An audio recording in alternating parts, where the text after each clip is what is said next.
Okay, what does it take to be successful, mentally speaking? So you ask me if I should endeavor in serving at a higher level, will it be painful at times? And my answer is absolutely. Will I get rejected? Yes.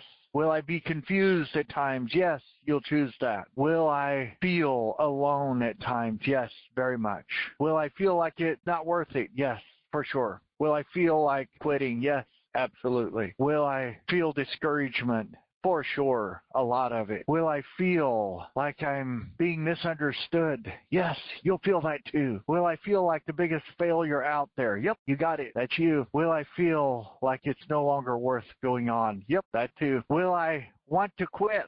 Yep, absolutely. And every part of you. Will I want to surrender to discouragement, depression? Yes, for sure. Last question. When I succeed, will it be worth it? Let me be very clear with that answer. So please hear me. Yes. 1,000 times over. It will be worth it. 1,000 times over. If you have what it takes to stay the course. The scripture says, if you faint not in well-doing, in due season you shall reap their harvest. And I'm paraphrasing it. I'm not quoting it word for word. In other words, if you can stay the course, you see, it's that moment when it looks like everything's in the right place at the right time to quit, to give up, give in, give out, is when most do. And then they have a story. I have tried to be successful. I have found it's not the right thing for me. Many people will say things like, oh, I've made it to the top of a company, but I found out that's not the thing for me. Really? What you found out is that you're a quitter. And the best way for a quitter to feel good about their choice is to convince somebody else to be a quitter as well. You see, the enemy was thrown out of the most holy place.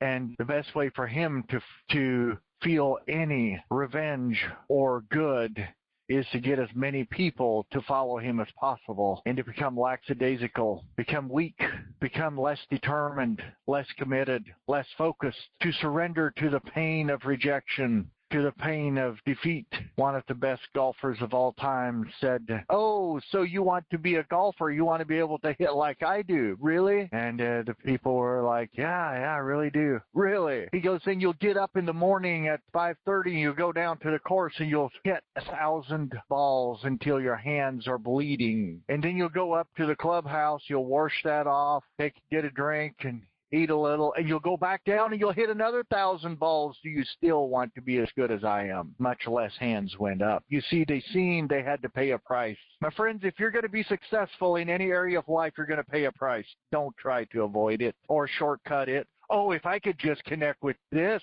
they could give me the shortcut.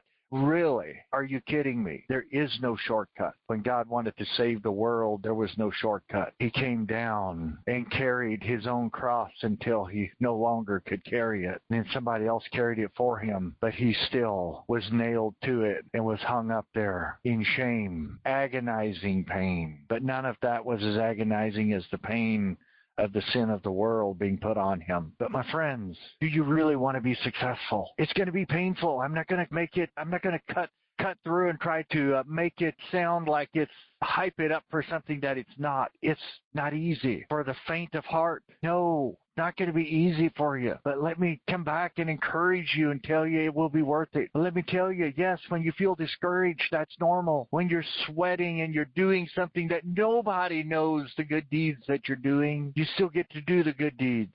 And nobody even seen the pain I went through. Nobody has an idea of the rejection I experienced. Nobody knows that I'm running on the last few dollars that I've got and they don't seem to care. Yes, those thoughts will go through your mind. That's the enemy trying to discourage you, trying to get you to stop, trying to get you to back away, trying to get you to give up on your dreams, your marriage, your whatever it is. That dream that God put deep down inside of you, the enemy's job is to make sure you do not go after it. The enemy makes it his purpose every morning when you get up to say, "Ooh, we got another one come up. Let's start working on this one." If discouragement doesn't get him, let's see if we can get him with some type of shiny object syndrome. This was so painful. You know how painful it is if you took a different route. You know you're smarter than the people leading you. If you took a different route, then you could possibly be successful without the pain.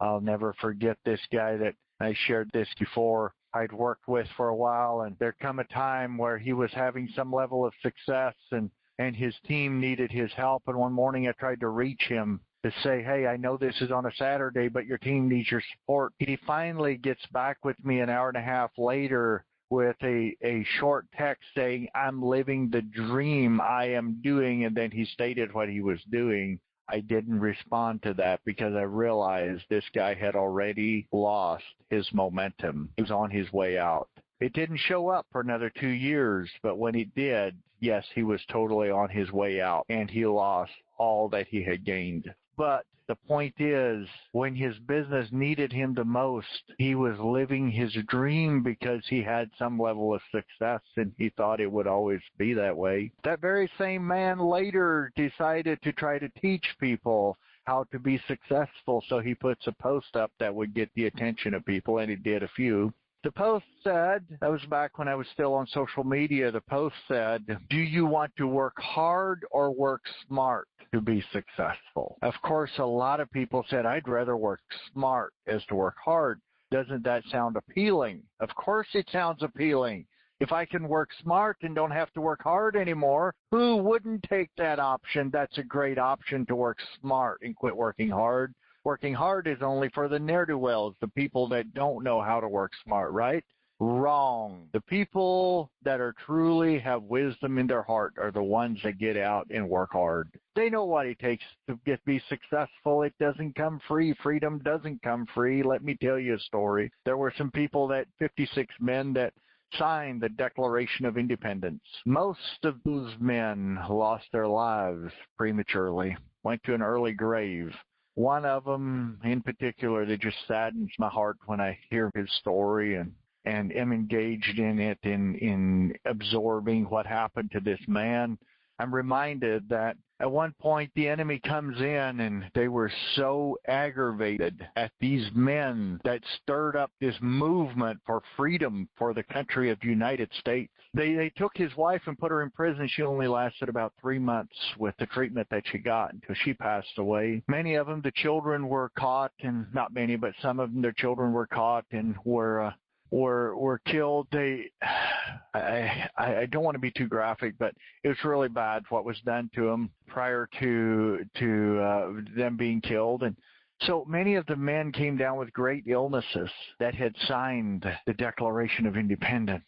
You see, they wanted freedom for the country, meaning you and me today. And we get to have freedom today because of what those men did, but you see, it wasn't easy. But the results are still ringing in our ears today because of what they did. So let me be very clear with you. If you want a good marriage, you want freedom, you want a good business, a thriving business, it's not going to be easy.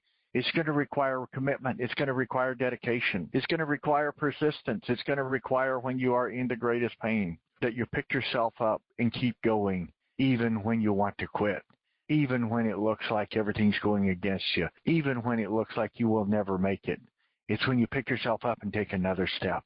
It's when you pick up that golf club and strike another strike when you just gotten done washing the blood off your hands. And it's painful. Yes, very painful. But you go again and you do it again.